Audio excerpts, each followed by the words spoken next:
ця каструля складається з двох частин, тобто це якби основа об'ємом 3 літри.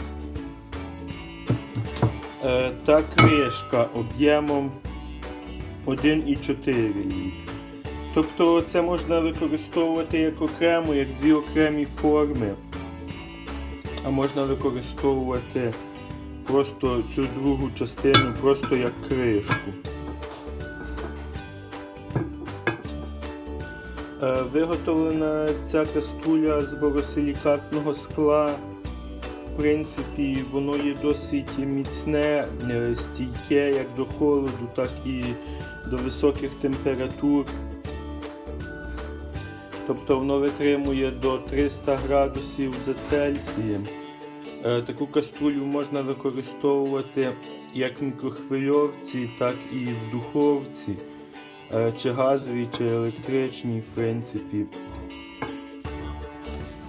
Вона має якби таке антипригарне покриття, вона досить легко миється. В принципі, розбити її досить тяжко, хоча якщо вона впаде, то може тріснути.